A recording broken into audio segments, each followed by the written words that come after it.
Vous l'attendiez, la voilà, la plus grosse vidéo de ma chaîne. Merci pour le million. Oui, parce qu'il a passé le million, c'est incroyable. Incroyable, on l'avait passé en live en plus. Attendez, je crois que j'ai pas le son dans mon casque. Si, c'est bon, j'ai le son dans mon casque. Ok, attendez. Je modifie juste ma cam. Je vais la mettre plus là. Hop.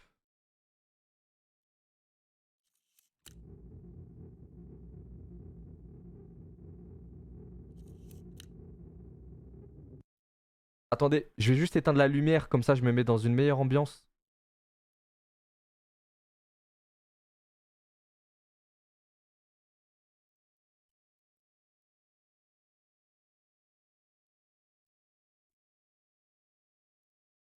Même pas abonné. Ah mais je suis pas abonné parce que c'est le compte Best of d'Amin. Pardon, c'est pas mon compte YouTube. Là, je suis sur l'ordi d'Amin, n'oubliez pas, hein. Mais Amin, il est abonné sur son compte principal, mais pas le Best of. Mais je m'abonnerai après.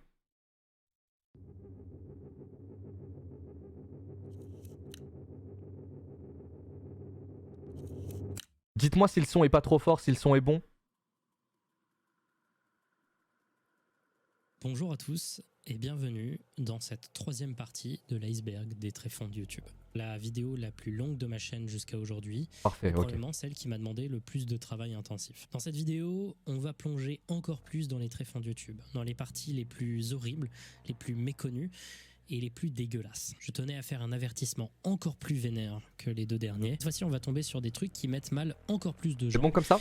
Et particulièrement vers la fin, ça va devenir très très sale. Donc, Ok, let's go.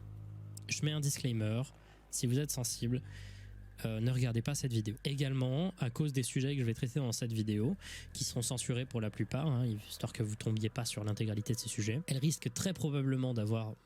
Excusez-moi, je voulais juste vous dire, je suis désolé parce que pour ce react, je voulais louer un cinéma, une salle de cinéma UGC genre, et vous inviter à la regarder avec moi gratuit, vous venez, vous installez tout ça.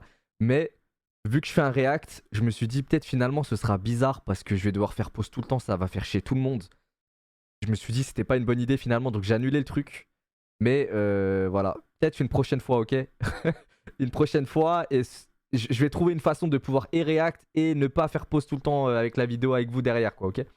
Une prochaine fois, Inch'Allah. Et tous ceux qui disent bug, il y a quoi qui bug exactement? Je comprends pas. Dites-moi si tout est bon, comme ça je lance tout de suite, quoi. Il y a rien qui bug, bah let's go. pas de monétisation, ça c'est à attendre, mais également à être interdit aux moins de 18 ans. Donc je vous invite énormément à partager cette vidéo partout, ça m'aidera énormément, parce qu'une vidéo interdite aux moins de 18 ans, c'est une vidéo qui est radiée de l'algorithme. Et du coup, je fais cette vidéo complètement à perte, donc je vous demanderai s'il vous plaît de la partager. Voilà, c'est le minimum. Voilà, partagez partout sur vos réseaux, même le WhatsApp familial, envoyez aux darons. Sur ce, on va pas étendre encore plus cette introduction et on va rentrer très vite dans le vif du sujet en parlant de la 5e strate de l'iceberg que l'on va commencer tout de suite.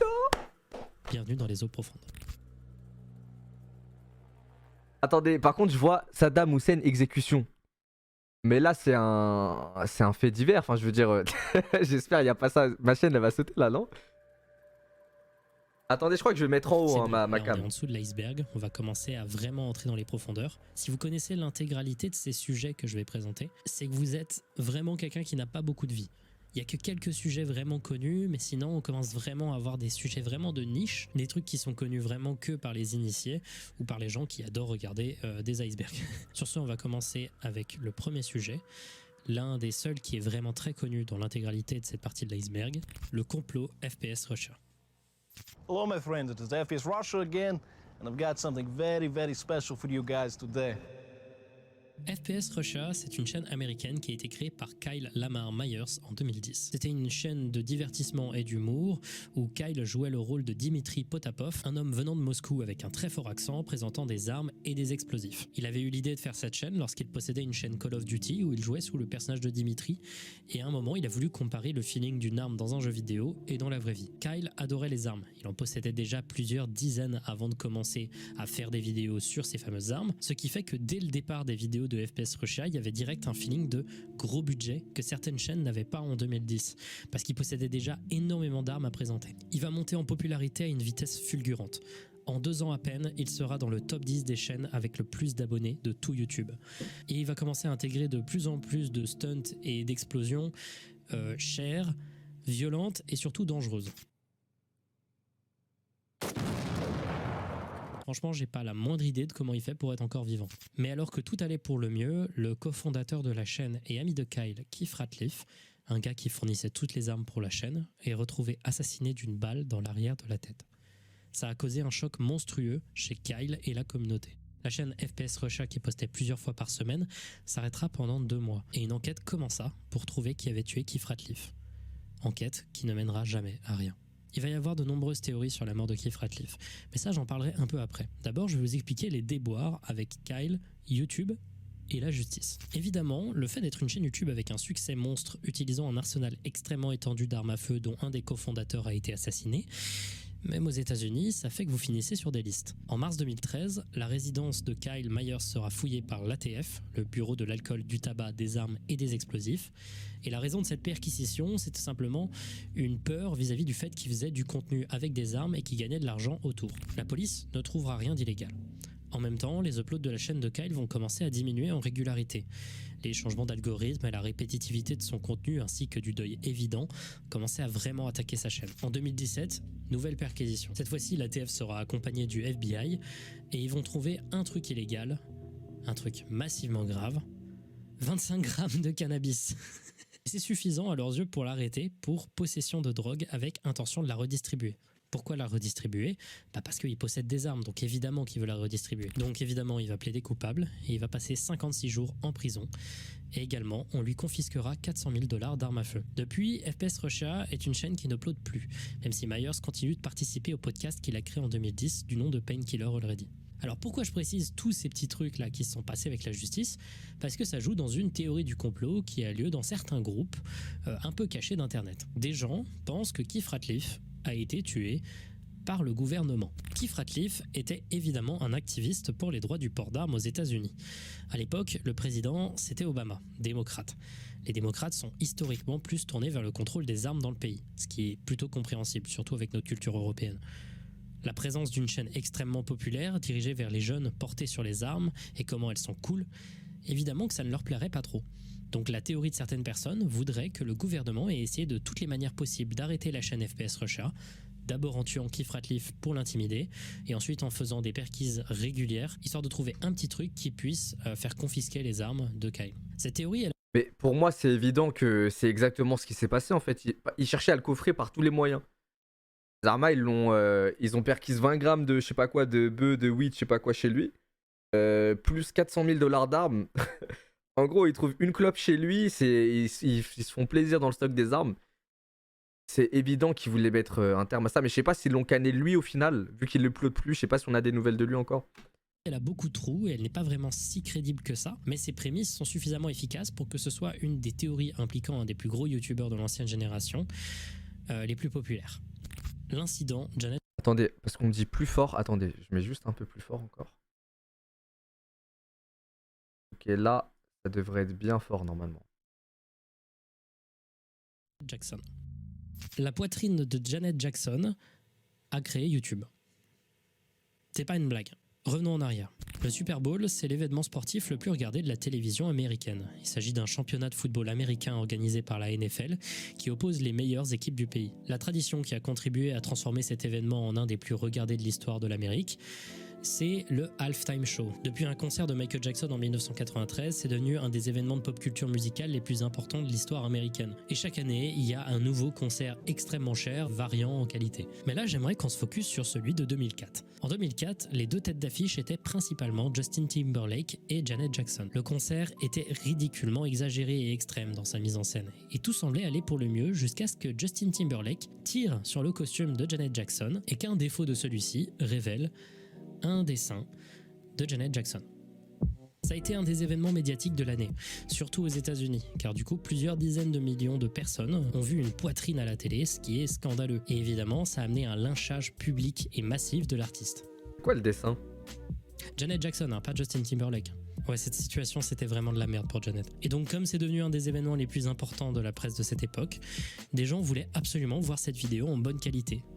Notamment 3 gars 3 anciens employés de PayPal, les créateurs de YouTube. La raison numéro... Vous vous rendez compte à quel point la société est merdique? Miskina, elle a rien fait. Elle était postichée en train de regarder le public. Justin Timberlake, il lui a arraché son soutif. Et c'est elle qui se fait fumer dans toute la presse mondiale et tout.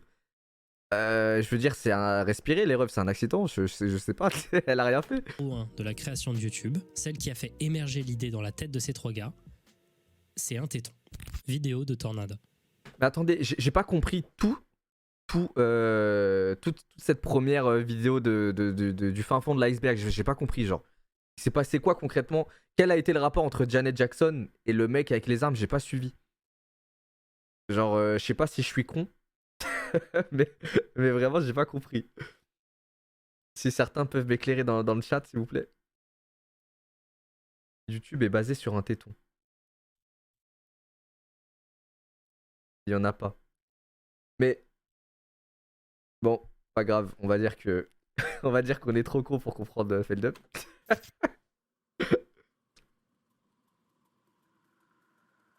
Ok, cette séquence contient des extraits de véritables catastrophes naturelles. Si aucun décès ou blessure n'est visible, le contenu est assez violent. Rendez-vous à ce timecode si vous voulez le passer. 10, la séquence, 10 minutes 53. Ok, donc ceux et celles voilà, qui sont sensibles, regardez pas celui-là.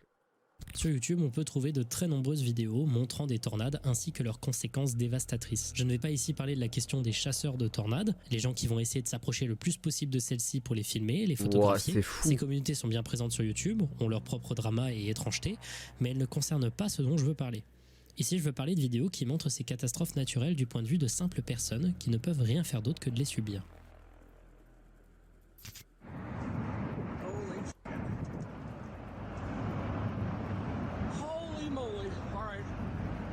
Le 17 novembre 2013, de très grandes tornades commencent à se former dans le nord des États-Unis. Et ce sera particulièrement le cas dans la ville de Washington, dans l'Illinois. Ne pas confondre avec Washington DC, il y a une petite différence de 600 000 habitants. Et ces tornades ont dévasté tout sur leur passage. C'était assez dramatique. Mais au moment où une d'elles s'approchait de la maison d'un certain Mark Wells, celui-ci se met à filmer. Il était à la maison avec une de ses filles, Josie.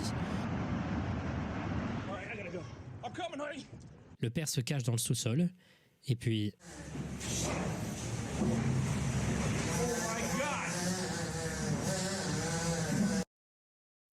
Wesh. C'est le bruit d'une tronçonneuse, ça, non? Wesh, il est en train de vivre 2 catastrophes naturelles, Zarma.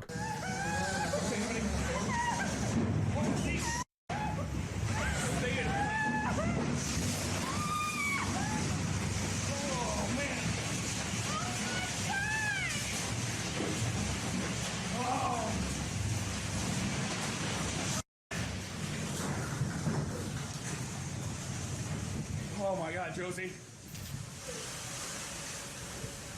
Oh my God. C'est quoi, un vélo d'appart? Ouais, c'est un vélo. It's freaking destroyed, Josie. Ouais, c'est absolument cauchemardesque. Toute leur vie, toute leur possession, toute leur maison, tout est parti en quelques dizaines de secondes. Même situation, le 9 avril 2015, alors que des tornades se forment un peu partout dans l'Illinois, un certain Clem Schultz se met à filmer. En fait, excusez-moi, c'était pas un bruit de tronçonneuse, mais simplement la tornade qui passe, ça fait un bruit terrifiant. Mais sa mère... En fait, est-ce que t'as le temps de voir une tornade arriver concrètement? Parce que là, le mec, il la regarde. Déjà, au lieu de taper un sprint immédiatement, de monter dans la voiture et de partir avec les gosses, on dirait il se cache quand même dans sa maison pour subir la tornade. Enfin... Tu peux pas l'avoir arrivé de plus loin encore? Je sais pas. Billy, t'as eu plein de subs. Oh, pardon, j'avais pas vu. Merci beaucoup. Merci la famille. La rediff sera dispo sur ma chaîne Twitch. Mais la mettez pas sur YouTube, s'il vous plaît, par respect envers Feldup. C'est déjà limite que je réacte son travail. Donc voilà, je compte sur vous. La meilleure chose à faire, c'est de se cacher. Ah, pour moi, c'est de partir en voiture à toute patate. Mais c'est triste quand même. Genre, ta maison, vu qu'elle est là, posée sur place, tu peux que constater que toute ta vie s'envole, quoi. C'est triste, hein. Celui-ci était persuadé que la tornade n'allait pas les toucher, de par la trajectoire qu'il avait pu observer. Il était à l'étage, sa femme était au rez-de-chaussée, et il se met à filmer la tornade. Puis celle-ci s'approche. Wow. Encore. Et encore. Puis...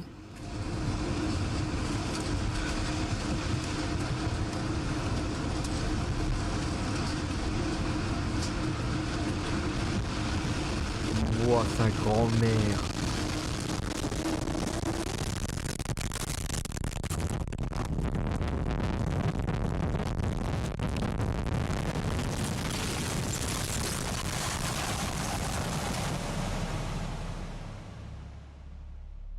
Dans cette catastrophe, la femme de Clem, Géraldine, mourra.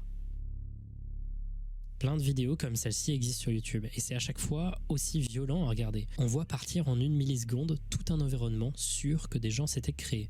C'est très impactant à regarder et ça remet en perspective la véritable violence des catastrophes naturelles. Me at the Zoo Act. Après... Pour en revenir sur les tornades, je crois qu'il y en avait une qui devait arriver en France, non? Mais je crois elle a pas trouvé le bon, le bon chemin, je sais pas. J'avais vu ça sur la chaîne du Crypt il y a genre 3 mois. Peut-être que je suis fou. Mais ah oui, c'est vrai. Ouais, voilà, ça te dit quelque chose toi aussi. Il y en a déjà eu. Ah non, c'était un cyclone, c'est vrai, excusez-moi. Je pensais que c'était une tornade vénère comme celle-ci. Mais Inch'Allah que il n'y aura jamais de trucs comme ça en France parce que je sais pas c'est quoi comment dire, les réactions naturelles pour qu'une tornade se crée. Mais j'espère que ça, on réunit pas ces conditions en France. Après le dernier sujet qui était particulièrement violent, on va revenir sur un truc un peu léger et ce sera la dernière fois qu'on va voir Me at the Zoo dans l'iceberg. C'est un des facts les moins connus à son sujet. La chaîne de Jawed Karim, du nom simple de Jawed, a été hack de très nombreuses fois au cours de l'histoire de YouTube. Que ce soit des utilisateurs aléatoires qui faisaient des demandes de sub for sub, mettaient des liens pour faire de la pub ou mettre des rickrolls, il y a néanmoins eu également un live stream extrêmement court qui a été démarré sur sa chaîne. Il y avait également eu une théorie qu'un gars du nom de Clayton Straub aurait hacké la chaîne de Jawed pour mettre une de ses covers musicales dans la description. La description linkait vers la cover en teasant une partie 2 à Me at the Zoo et on pouvait également voir un commentaire, visiblement maintenant supprimé, de Jawed. Encore aujourd'hui, on ne sait pas pourquoi Jawed a linké à cette chaîne et cette cover en particulier. C'est assez suspect, mais Clayton a toujours dit qu'il n'était pas responsable de quelconque hack, donc on ne sait pas. J'ai pas plus de choses à dire, mais néanmoins, cette obsession que certaines personnes ont à hacker cette vidéo et cette chaîne me fascinera toujours autant. Tyler's Last Words. Ok, le 9 septembre 2011, une chaîne du... Je suis désolé Feldup, mais le fait de sur Jawad là, et ça aurait dû être en partie 1, je trouve, c'est... Je sais pas quoi m'attendre en partie 3 en fait. Je sais pas si tu mets tout ce que t'as pas pu caler dans les autres parties, ou si vraiment c'est Bresson, je sais pas. Tyler est créé. Le même jour, cette chaîne poste sa seule et unique vidéo, aujourd'hui supprimée. Tyler's Last Words, right before he killed himself. Les derniers mots de Tyler, juste avant son suicide.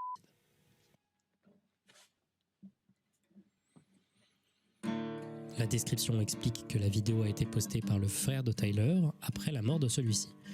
Il s'agit d'une chanson pour sa femme Victoria, dont la mort a détruit psychologiquement Tyler.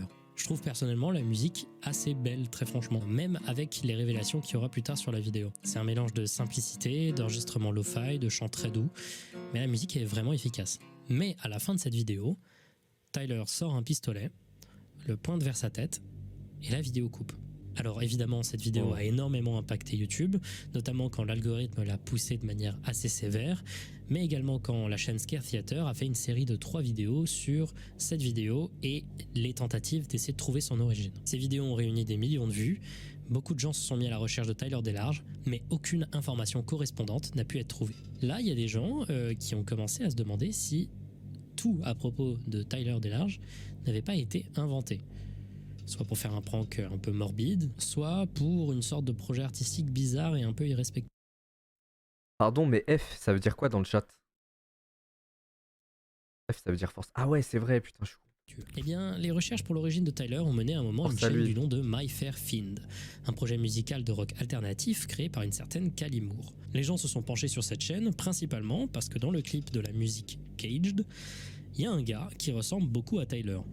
Et il a une voix assez similaire. Ce gars, c'est Austin Cross. C'est un musicien qui jouait la guitare principale du groupe My Fair Fiend à l'époque. C'est aussi un gars très secret et artistique qui a plein de projets dans tous les sens. Très vite, les gens se sont dit, là c'est certain, Austin Cross, c'est Tyler Delarge. Il n'y a pas de question à se poser. Mais alors que 2-3 personnes étaient encore dans le doute, Austin Cross a mis fin à l'intégralité de ses questionnements lorsqu'il a sorti une version définitive du morceau qu'il avait joué dans la vidéo Tyler's Last Words, avec plus d'instrumentation, qui est aussi une version que j'aime un peu moins. Néanmoins, Austin Cross a un peu plus de présence sur internet et fait de temps en temps des petites covers ou des morceaux originaux et a réussi à entretenir pendant presque 10 ans un des mystères les plus tenaces de YouTube. Je reviendrai pas à la question de si oui ou non c'était bien pour lui de faire ça ou pas. Chacun a son avis sur la question. Bah, moi aussi je trouve que c'est plutôt de mauvais goût, mais peut-être que je serais un peu plus violent si la musique de base qu'il y avait dans la vidéo n'avait pas été une musique que j'avais beaucoup appréciée. Echo. Ça pue sa grand-mère. Si je comprends bien, il a simulé sa mort dans le but, enfin dans un but artistique quoi.